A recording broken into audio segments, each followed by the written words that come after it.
Looking at our world from a theological perspective. This is the Theology Central Podcast, making theology central. Good afternoon, everyone. It is Thursday, October the 26th, 2023. It is currently 1:04 p.m. Central Time, and I am coming to you live from the Theology Central studio, located right here in Abilene, Texas. Now, there are times I sit down in front of this microphone and I'm excited. There's times I sit down and I cannot wait to share with you a Bible study exercise or a Bible pop quiz or a devotional message or a theological discussion or church history. But there are other times I sit down in front of this microphone and I dread what I'm about to do. I don't want to do it. I try to talk myself out of it. I convince myself it's a waste of time. And maybe if I'm honest, it is a waste of time. Maybe the reality is there's certain things I can talk about and a good portion of the Christian world doesn't care to hear it, and it will have no impact on them no matter how much information I give them. I think there's an element of Christianity that they just don't care, I hate to say this, about truth or facts. They claim they do, but the reality, they do not. Now, all of this stems from, the reason I'm even doing this is because I continue to put forth I continue to put forth this hypothesis. I will put it forth as a hypothesis because I'm more than willing to be shown or proven that I am wrong. But my overarching philosophy and hypothesis is that a good portion of the American church has been so politically hijacked, so politically corrupted, that it no longer really is a part of historical biblical Christianity. It's more in line with the Republican Party, with Trump supporters, with Trump, with conservative republicanism versus Christianity. And I believe that that's a major problem. Now, I know anytime I say that, someone's already typing an email. Well, what about progressive Christians? And what about liberals? And what about the LGBTQ? And it's like, I started talking about what about them?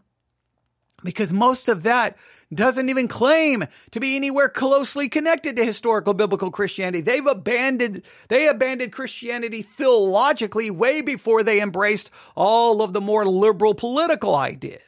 I am talking about churches and Christians who claim to be followers of Jesus Christ, believe the Bible's the inerrant, inspired word of God. They believe Jesus Christ died on the cross for our sins, was buried, rose the third day, and ascended to the right hand of the Father, from which he will come to judge the living and the dead. They believe some of the basic historical Christian facts. However, somehow, I guess Jesus wasn't enough, Christianity wasn't enough, because the next thing you know, it's like they are all about politics and being a conservative and fighting culture wars and go Trump, go Trump, go Trump, go Trump, Fox News, Newsmax, Sean Hannity, Glenn Beck, Mark Levin, Alex Jones, Tucker Carlson.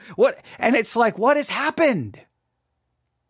That's the world I continue to try to speak to and try to wake up and go, you have corrupted Christianity with your politics, and you're following a Christianity that's not historical biblical Christianity, but is a modern day American Christian nationalism that is so politically corrupt that it is not gospel. It is not Christianity. It isn't, I don't know. Stop talking like you get your talking points from Fox News and start acting like someone who reads their Bible. And I've been greatly bothered how that many Christians will follow conservative media right over a cliff. They will listen to it as if it's fact. It seems like Christians no longer have this idea, take every thought captive, verify, seek truth.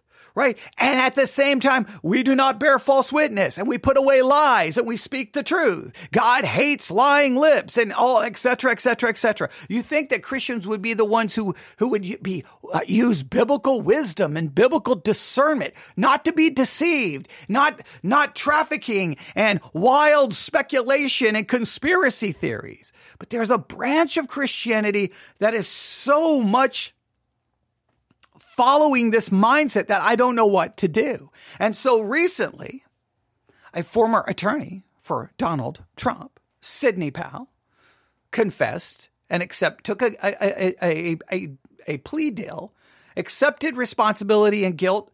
She was charged. And we found out that all the things that she had claimed in the past were not true about the election being stolen and all of the claims that she made. She took a plea deal not to go to jail. She's going to testify against Donald Trump. But everything, all of her nonsense has proven to be false. And now she has pleaded guilty and she's taken a plea deal. So we talked about it. I played the broadcast that I aired years ago about the situation. I can literally go back to the archives and just play one program after another that I talked about these things in the past. And you know what? And guess what? All of the people who argued with me back then that Sidney Powell was telling the truth and that Satan had blinded my eyes and that a Christian filled with the Holy Spirit should have enough discernment to understand that the election was stolen by a satanic, cabal who's trying to overthrow. And none of those people came back to apologize. Not one single person came back and said, man, I got that all wrong. Not one. And I didn't expect it because they're just moving on to probably their next conspiracy theory and their next lie that they're believing. So I thought I made my point. Let's move on. But then the news broke that another Donald Trump legal advisor, another Donald Trump attorney, has pled guilty. And this one was of great interest to me because this one was Jenna Ellis.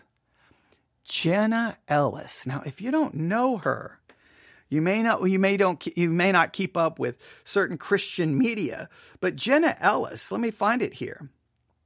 The Jenna Ellis Show is a part of the Salem Podcast Network. Now, the Salem Podcast Network is a part of Salem Media Group. Here is a little bit about Salem from salemmedia.com. About Salem, America's leading media company serving the nation's Christian and conservative communities. Salem Media claims to be a leading media company serving the nation's Christian and conservative communities. Now, you would think a company that's trying to serve the Christian community, that those Christians who listen to anything produced by Salem Media would expect people who tell the truth, speak the truth, look for truth, and acknowledge when they're wrong. Obviously, there's going to be mistakes made. Obviously, they're human beings. Obviously, they're sinners. But you would think Salem Media would try to traffic with, hosts who sit behind a microphone who do their very best to present the truth, constantly research, and when they don't have the right evidence, they say so, or they come back and go, hey, I said this and I was wrong. You would think. Well, Jenna Ellis, guess what? She has a show, a part of the Salem Media Group. Here's a little bit about the Jenna Ellis Show, or a little bit about her. Jenna Ellis is a constitutional attorney and served as the senior legal advisor to the Trump 2020 campaign, a Trump advisor board member and personal counsel to President Donald J. Trump. She is the chairwoman of the Election Integrity Alliance. I'm sorry, I have to laugh right there. The Election Integrity Alliance, special counsel for the Thomas More Society, and a Newsmax contributor. All right. She is also the author of The Legal Basis for a Moral Constitution, a Colorado native and evangelical Christian. She previously taught the legal studies program and founded the award-winning Moot Court program as a professor at Colorado Christian University. Miss Ellis holds a BA in technical journalism from Colorado State University and a JD from the University of Richmond T.C. Williams School of Law. Now, so Jenna Ellis claims to be a Christian, not calling into question her claim. Okay, she professes to be a Christian. She has a program called the Jenna Ellis Show. She was all Trump, Trump, Trump, Trump, Trump, Trump, Trump, Trump, Trump, Trump. The election was stolen kind of person. And now she's pleaded guilty. Here's a couple of reports. Oh, and I have audio as well. Here's a couple of reports about Jenna Ellis. Here's number one. A former senior legal advisor to Donald Trump, Jenna Ellis, pleaded guilty to a felony abiding and abetting false statements in a Fulton County, Georgia court Tuesday. The admission comes in the wake of indictments against other Trump-affiliated attorneys, Sidney Powell, Kenneth Chesebro, who also pleaded guilty in Georgia last week, dodging jail by flipping on the former president.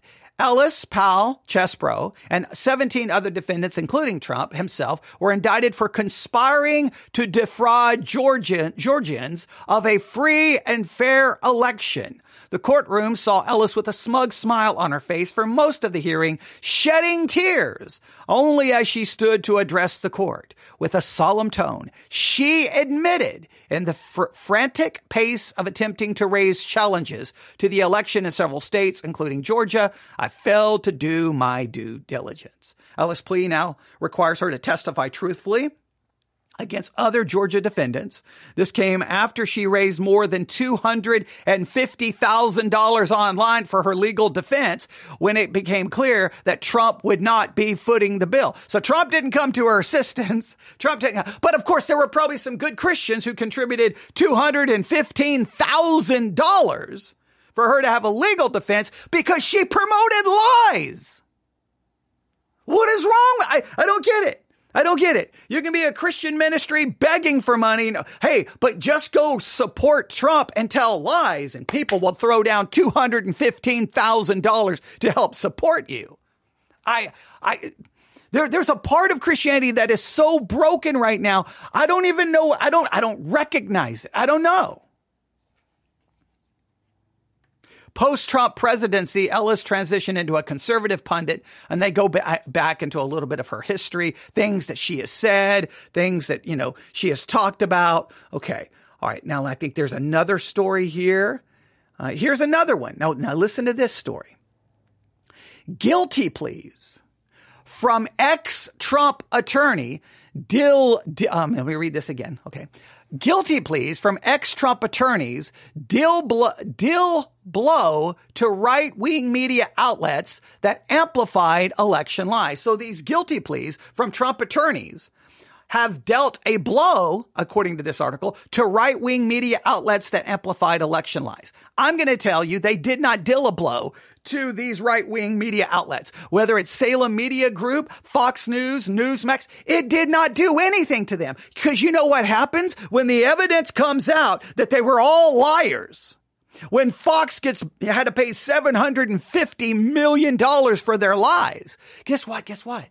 They just go radio silent on those platforms so that the listeners who only live inside that bubble don't even really know what happened. They probably don't even know Sidney Powell pled guilty. Oh, they may talk about it briefly, but it's going to be quick. And they're going to move on. The fact that Fox News had to pay $750 million for their lies. Do you think people who keep watching Fox care? They don't care. They don't care that they were lied to. They don't care that they were manipulated. They don't care because many, and again, people who are not Christians, I'm not talking to them. It's the Christians who say, I love truth and I love Jesus. And yet it's like they've got a huge drink in front of them with a giant straw and they're just drinking in all of the right-wing media manipulation, lies, and propaganda. And then they mix it with their Christianity. But this article goes on to say this. It's raining guilty pleas in Trump world. Jenna Ellis, the Salem media host who served as one of Donald Trump's 2020 campaign attorneys, pleaded guilty on Tuesday. Give me 1 second. The article. What happened to my article? Okay, here we go. All of a sudden, my article wanted to change. All right, here we go. Jenna Ellis, the Salem media host who served as one of Donald Trump's 2020 campaign attorneys, pleaded guilty on Tuesday to a felony charge for aiding and abetting false statements in the Georgia election subversion case. Her plea deal, the third in the last week, followed those from notorious election conspiracy theorist Sidney Powell and fake electors artist Kenneth Chesebro, I think is how you say his name. I thought it was spelled differently in the other article.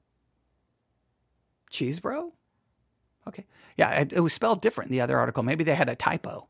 The other one just had Chesbro, Chesbro. But this one has Chesebro. So that would be Cheesebro? I don't know. All right. The rapid succession, I've heard his name mentioned a million times on the news. I should know it, but the fact that it's spelled two different ways it threw me off a little bit. All right. The rapid succession of guilty pleas not only marks a big blow to Trump, but also to the right-wing media apparatus that championed and disseminated his election lies to the masses.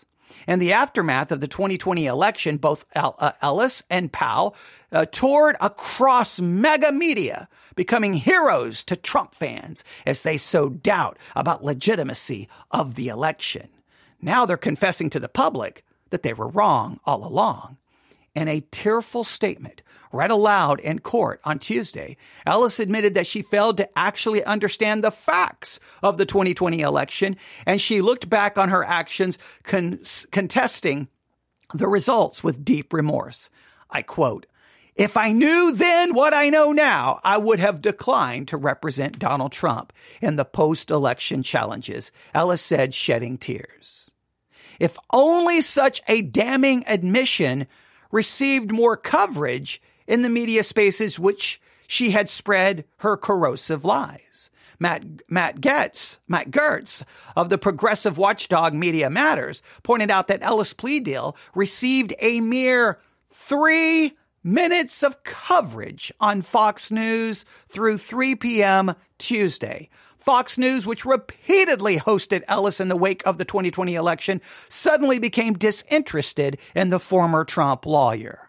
Yeah, they gave it 3 minutes. And those Christians who will just I'm not going to watch any other news media but conservative news media because I want truth. You're getting lied, you're getting played, you're being manipulated. So those people are still going to be walking around thinking Jenna Ellis told them and showed them that it was all a lie. And guess what? Now Fox News is like, Jenna Ellis who? I don't, do you know, I don't know Jenna Ellis. Do you know Jenna Ellis? I don't know Jenna Ellis. Hey, go back and delete the archives. Get rid of all the video because we have another lawsuit from Smartmatic against us. We don't want to have to pay another $750 million.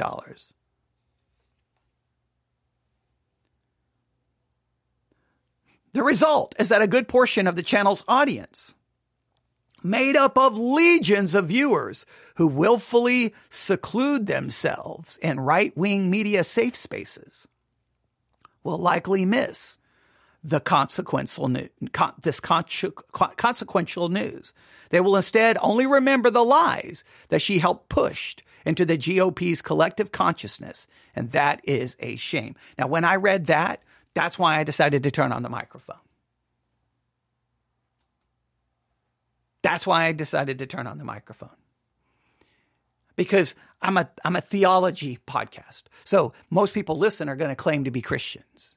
And it's the Christian audience who bought into so much of these lies because they've been so politically compromised. So much Christian nationalism is spreading through the veins of evangelicalism that someone has to step up and go, you were lied to. You were played. You bought into lies and you spread those lies. You bore false witness. You need to acknowledge that. Turn from that. Change your mind about those lies and maybe consider how politics is being detrimental to your profession of faith. And then just move forward. I'm not calling for people to be destroyed or anything like that. I think Jenna Ellis, and I'm afraid to, I don't know when her last episode was. I'm afraid to look. me see here. I'm afraid to look here. Let me open it up okay, Wednesday, October the 25th. So yesterday, she did a program on Halloween, the Christian dilemma. Then she did on October the 24th, why does preserving sound doctrine in the church matter to politics? Okay. So she's still talking politics. Now, I don't know is she going to do an episode where she's like, I lied. I was deceived and I'm sorry. Or is she just going to never say another word? I don't know. But I mean, let's worry about Halloween. See, that's so much the evangelical. Halloween is a danger. It's satanic. Your kids will become Satanists if they go get candy at a door. They're engaging in paganism. Now, who cares if we're so politically hijacked and we spread lies, misinformation, bear false witness, and we're more in love with Trump than we are with Jesus? Who cares about that? Oh, but Halloween, the great evil. Back to the article. Yeah, you can tell that this stuff drives me crazy. Nevertheless, Trump's allies are learning that the fact-free alternative universe of right-wing media, where they shot to stardom, stands in stark contrast to the facts-only world of the legal system. Oh, that is so true. I saw this in Alex Jones' case. When he had to give his statements before the court, right? He made all the claims about Sandy Hook, and he's always on the radio making all of these claims. But when he had to go before the court and he had to give statements, well, guess what? He wasn't, I've got proof and this. No, all of a sudden it was like, well, no, not so much. Yeah. See, when you're on right-wing media, you can just say whatever you want. You got no one to fact check you. But when you get into the fact world of the court system, it's amazing how all of a sudden they're like, I don't really have a defense. Nobody should be taking us serious. Never mind. I'll plead guilty. What can you make a deal for me? Wait a minute. You supposedly got the facts. You supposedly got the truth. You supposedly, come on. No. All of a sudden it falls apart. Now I know someone's going to say, liberal media does the same thing. We're talking about that which has greatest influence within the church. Liberal media doesn't have the greatest influence of those in the church. It's conservative media. And people are listening to conservative media, immediately assuming they're being told the truth and they're being lied and manipulated too. Fox News paid a historic $787 million. I always say $750 million. So, all right, $787 million settlement to Dominion Voting Systems earlier this year for airing and repeating some of the same conservative lies that are now prompting guilty pleas in a Fulton County courtroom. Despite talking a big game about their legal prospects out of court, Fox's attorneys struggled to make their case before a judge, and Rupert ultimately moved to settle the blockbuster defamation lawsuit at the 11th hour to avoid an embarrassing and potentially even more costly trial. As it settled the case, the right-wing network said in public statement that it acknowledges the court's rulings finding that certain claims about Dominion to be false, effectively admitting that it broadcasted blatantly untrue assertions about the election. Alas, in the post-fact world, where lies and outlandish conspiracy theories are tossed around in media echo chambers, the courts have become the one final institution where misleading claims finally meet the truth. That is the most embarrassing statement that any Christian should ever read. In a post-fact world, where lies and outlandish conspiracy theories are tossed around in media echo chambers, the courts have become the one final institution where misleading claims finally meet the truth. No, there should be another institution. It should be the Church of Jesus Christ. We should be an institution going, no. Those conspiracy theories and lies have no place in the life of a believer, no place on Christian media, and definitely not from behind the pulpit. But I've seen pulpit after pulpit share conspiracy theories and lies and right-wing media talking points. which demonstrates something that I'm about to tick off everyone. I am sick and tired of Christians walking around acting like, oh, Christians, we have greater insight into truth, and we have a greater discernment because we have the Holy Spirit, and give me a break. Christians are misled and deceived just like any other group of people. We have no corner on the truth. We have no corner on facts, and we definitely have no corner on discernment. I have chronicled basically my entire broadcasting career. Christian podcasts, Christian radio programs, sermons where complete, total fabricated lies are being promoted from the pulpit. Lies, conspiracy theories. I've heard everything that, there's a female atheist trying to take Christian television off the air. Come to find out the whole thing's a hoax because the female atheist that they were accrediting it to was dead. I could go on and on and on and on. The flu vaccine has a microchip that you're going to take a mark of the beast. And then when 5G is turned on, it's going to take away your free will and you're going to submit to the Antichrist. I could just go on and on and on and on and on and on and on. The election was stolen and on and on and on and on and on and on and on. It seems like if there's a lie, Christians not only want to believe it, we want to share it.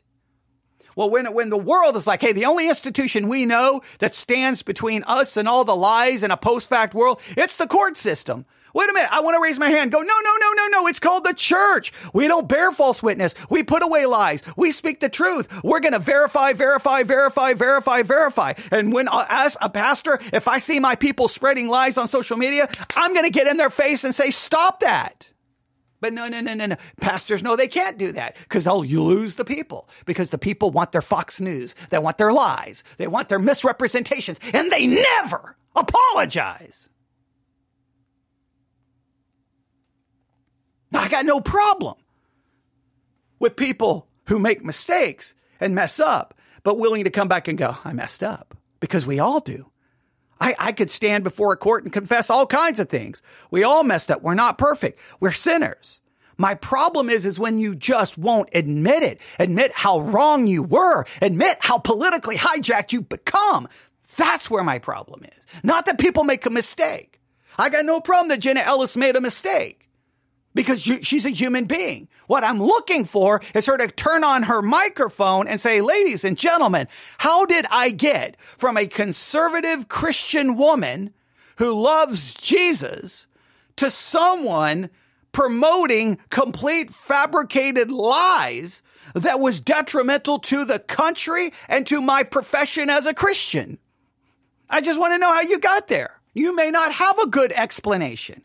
I think part of it is you got politically hijacked. That to me is the story. I don't want her taken off the air. I don't want her removed from the air. I have no problem. She's a convicted felon. Okay, I don't care. Christian radio can have whoever they want. I'm not going to call for boycotts no, I want her to be on the air. I just want her to explain what happened. Maybe she will. I'm hoping she will. I'm hoping she will, because we all need to learn from it. I need to learn from it. I need to learn how I can avoid being manipulated and buying into lies.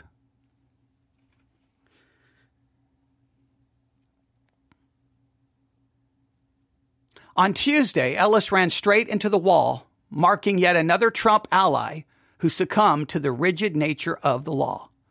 The question is, how long can Trump himself outrun the truth? Well, Trump can outrun the truth because his followers, his supporters, don't care about the truth. And many of them claim to be Christians. Sidney Powell, I was told on Christian radio, woman of integrity, a woman of truth. She's got the facts. The election was stolen and it's going to be overturned for Trump. I was told Jenna Ellis, you can trust her. She's a Christian. And the election was stolen. And it's going to be overturned. Every time Christian radio tells me something, I've learned not to believe anything they say. Because instead of using their microphones for a place to try to point people to truth, facts, reason, wisdom, they used it to promote Republican talking points. And I've said it before, and I'll say it again. Whenever you wake up one day and you look into your Christian life and you're like, Why do I sound more like Fox News, Sean Hannity, Tucker Carlson, Glenn Beck, Mark Levin, Michael Savage? I don't always forget the people who replaced Rush Limbaugh, Buck Saxton or whatever their names are. There's two of them, Travis and Buck, whatever their names are. When you start sound, that's how you sound, but you don't sound like Matthew, Mark, Luke, or John, or Paul, or Jesus. They say that should concern you. Now, I've got my own issues in my Christian life. So I'm not here saying, hey, I've got it all figured out. No, I struggle myself. The thing is, we all have to acknowledge where we struggle, admit it, and then we have to do what we can to press forward and move in a different direction. I just don't feel many of the Christians who are like, Trump, the election was stolen, conspiracy, sounding like QAnon, Christian nationalism. I don't think any of them ever really wake up and go, I was wrong. Now, maybe Jenna Ellis will. Because she at least sounded broken, humbled, and saddened when she gave her statement in court.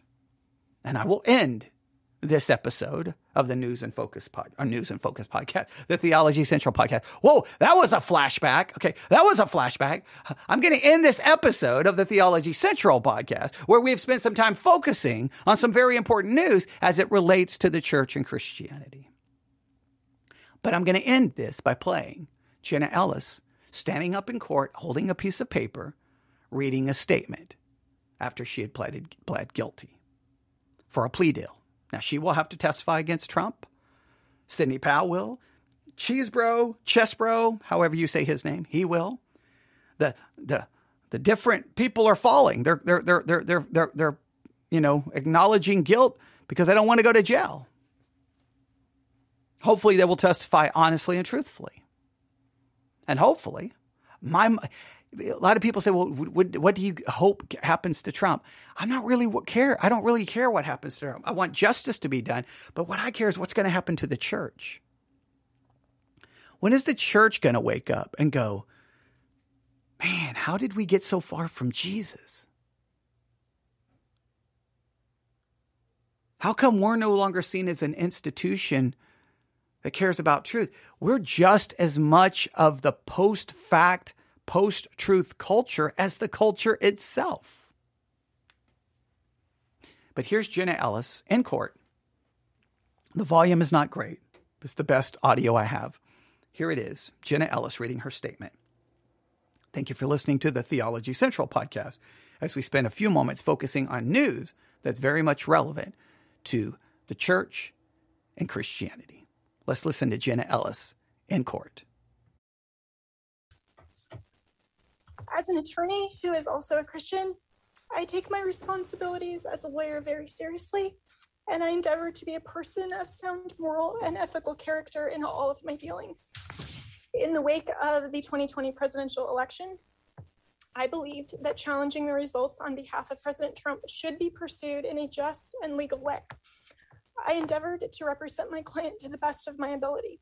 I relied on others, including lawyers with many more years of experience than I, to provide me with true and reliable information, especially since my role involved speaking to the media and to legislators in various states. What I did not do, but should have done, Your Honor, was to make sure that the facts the other lawyers alleged to be true were in fact true. In the frenetic pace of attempting to raise challenges to the election in several states, including Georgia, I failed to do my due diligence. I believe in and I value election integrity. If I knew then what I know now, I would have declined to represent Donald Trump in these post-election challenges. I look back on this whole experience with deep remorse. For those failures of mine, Your Honor, I have taken responsibility already before the Colorado bar who censured me, and I now take responsibility before this court and apologize to the people of Georgia. Thank you.